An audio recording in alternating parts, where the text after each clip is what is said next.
Welcome back to day 23 of the 100 Horror Films in 31 Days. I got in three films today. All of them were streaming watches.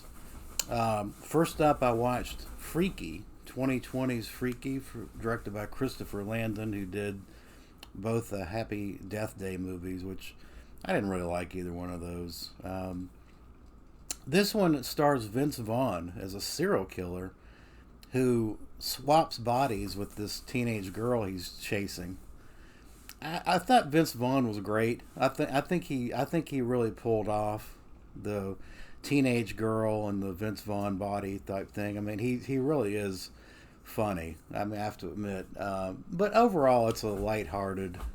Although I say it's lighthearted, there are some pretty gruesome kills in this.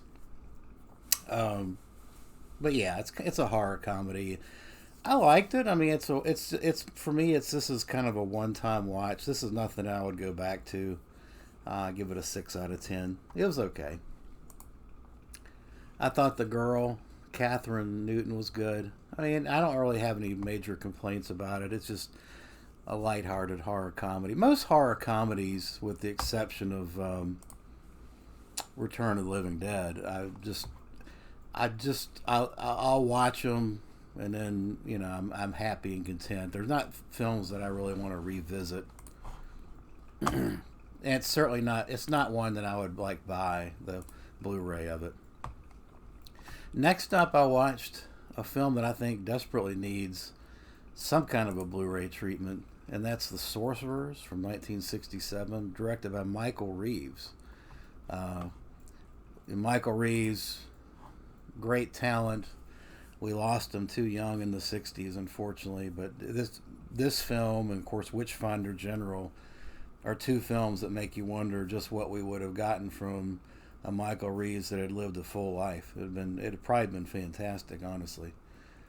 Stars Boris Karloff in one of his last roles as a scientist. He's created an ability to uh, control minds, and it's I guess it's more than mind transfer. It's more like a body transference where he can take on, he and his wife actually can control and take over the body and mind and soul of another person, and they find a willing target in the form of Ian Ogilvy, who of course was in Witchfinder General, and these Boris Karloff and his wife are able to kind of live out or relive their youth through this Ian Ogilvy, the possession of Ian Ogilvy's body and mind.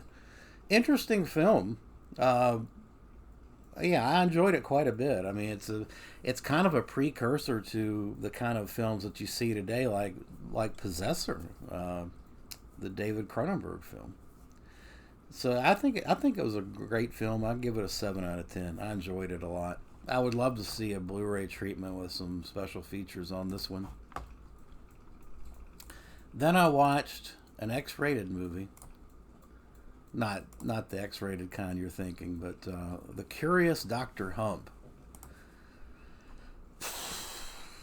A crazy, batshit crazy film. Um, I think it originates from Argentina. Um, it's about a mad scientist who's obsessed with sex, and somehow he basically what he's trying to do is extract the essence during the sex act, and that gives him some kind of special powers. Strange movie, bizarre movie.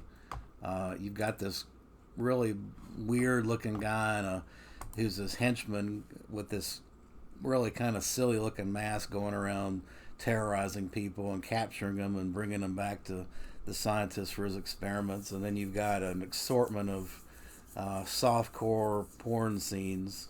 There's no, it's not hardcore. There's just a bunch of uh, kind of like '60s teaser type porn, uh, girls and lesbians and orgies and all kinds of stuff. Anything that this scientist can do to encourage uh, people having sex is what he's going to do. But it's weird movie. I definitely think you should check it out.